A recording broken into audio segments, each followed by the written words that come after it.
What's up, you guys? Welcome back to the channel. We are finally back on the 64 Galaxie, and I've been looking at the past videos and it's hard to believe that it's been 6 months since I've last worked on this car, so we definitely need to be back on track. So for this video, we're going to redo the complete fuel system on this car. I've got a brand new fuel tank in the box, so let me show you guys what I've got and let's get to work. Alright, we've got the brand new fuel tank, and this is how it came with the the neck sticking out. But here's the part number. It is F57D with a Spectra brand. There seems to be a lot of confusion when it comes to these tanks because a lot of retailers will say that the 63 and the 64 Galaxie gas tank are the same, but they are not. There are differences between both. But let me open this thing up and let's take a look at this fuel tank, see what we've got. Here we go. This is looking like a very nice fuel tank. Check this thing out. And I bought this for $160 on Amazon, and it came pretty fast. It also came with the lock ring as well right here for the fuel sending unit. So definitely happy with the quality of the tank. I've got my 64 original fuel tank as well, so I'm gonna put both of them side by side and I'm gonna show you guys the differences between both, but we can definitely make this one work. Let's check them out.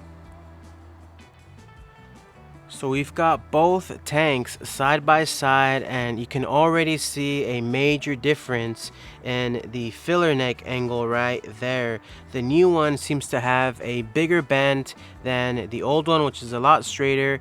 I don't know if you can tell in the video, but the newer one seems to be a little bit fatter than the old one as well. You can kind of tell on this rear section right here. Another difference is that on the newer tank, they put a vent right on top of the tank, and on the 64 Galaxie, it does not have a vent. So what this is this is actually a 63 Galaxie fuel tank, because this is normal for those cars.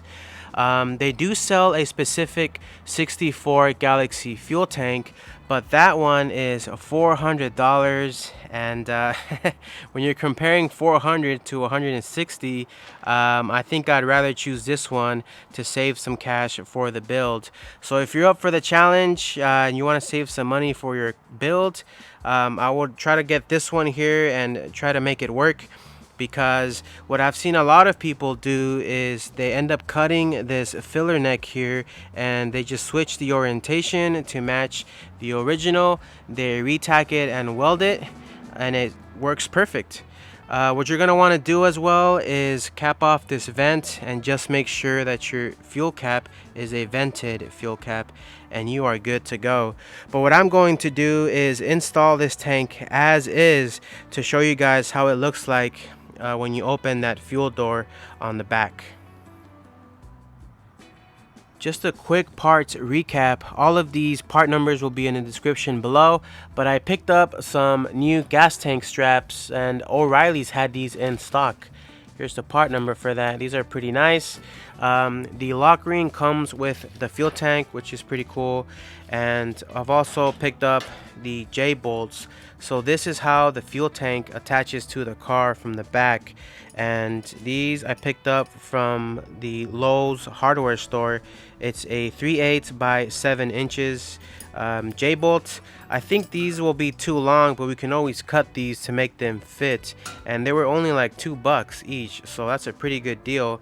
The other thing is this piece right here, which is super nice. This is actually an original NOS 64 Galaxie fuel sending unit. Check that out. Here's the part number, and I actually picked this up from the Long Beach High Performance swap meet, so this is a really nice find. I think I got it for like $60, but the problem with these, with the repops, is that when you install this sending unit, it is never accurate on your fuel gauge, and that is because you have to bend the float arm right here and adjust it to the car. So that is just a huge pain to do. That's a big plague that these classic Ford cars have, is that the fuel gauge never works. And if you put a new sending unit, that's the reason why, because you have to bend this floating the floating arm to, you know, match it to the tank.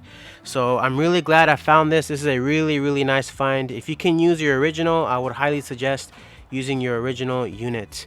Another thing about this gas tank is the fuel cap, and I have heard that it's really hard to find a good fuel cap for this thing. I've got a generic one. I think this one was supposed to be for a 68 Torino, but as you can see, it doesn't fit it. It's loose in there. So I'm gonna have to go on a parts chase and try to find this fuel cap here. I read somewhere that they use a late 80s Ford pickup cap for this, so I'm not too sure. I'm gonna have to go take a look at the store and see if I can find one. If not, I think I'm gonna have to just cut it and then use the original filler neck, because that one is a lot easier to find. But there you go, some really good parts, and let's install this thing and see what it looks like. Alright, here we go. The fuel tank is installed and it's looking really nice under here.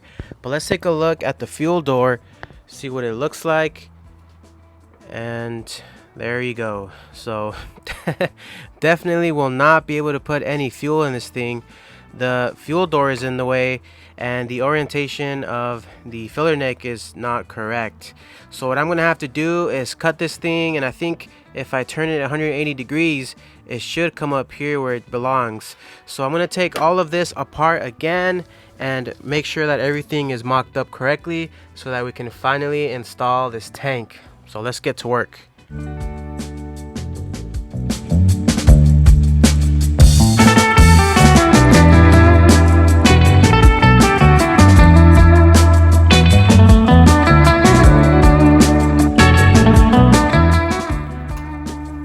need to find the fuel cap for this thing. Let's try a 78 Ford F-150.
Alright guys, finally the tank is installed permanently and it's looking really nice under here now.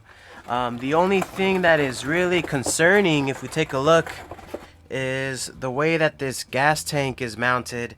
So on the back it uses the hooks, which is fine, but on the front here there is like these slots that the straps go into, and yeah, I'm just not sure how, safe that is. I'm kind of don't trust it 100%, because if something were to hit this thing, this strap right here, and pop, it will just pop the strap off and the whole tank will come flying down, and it's not good. So what I'm thinking of doing is adding a nylon tank strap. I saw this hole right here in the frame, which looks to be factory.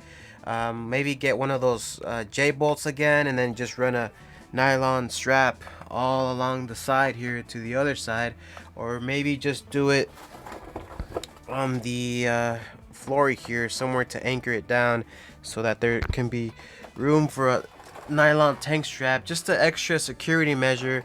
I just don't really trust these straps here, because again, it's just a slot that it just hooks onto. There's no like bolt on or nothing. It's kind of weird. So let me know what you guys' opinions on that. But the last thing to do is to make the fuel line. I've got some 3/8 stainless steel fuel line, and I'm gonna shape this thing and make it all the way to the front of the car, and that will complete the fuel system installation. So let's get to it.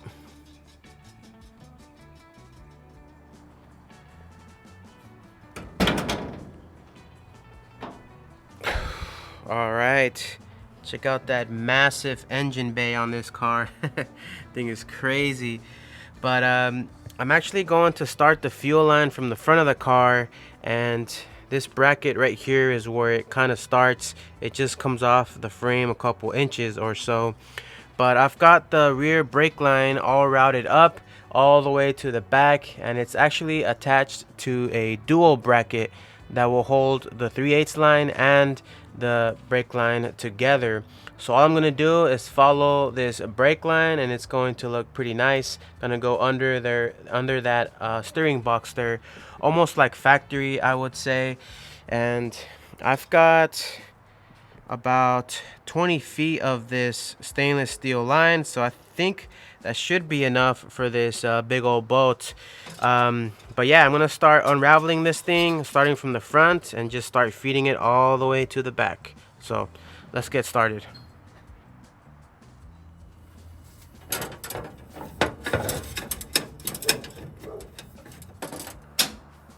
Okay, so all I've been doing is just unraveling this thing and just feeding it through all the way to the back. And I think we're gonna end up using the whole roll here, the whole 20 feet of this thing, because we're getting close to the end. But let me show you guys what it's looking like. And I'm just trying to shape it all by hand, and it's a little hard to do because this is a 3/8 line, and it's pretty big, so it's kind of hard to shape it. But we're coming along here pretty good. We're almost close to the back here, and I think the hardest part is going to be getting this fuel line over this, like this rear crossover on the frame here. So that's going to be the one big bend that we have to do. But besides that, we're getting pretty close to the fuel tank right there. So let's keep going.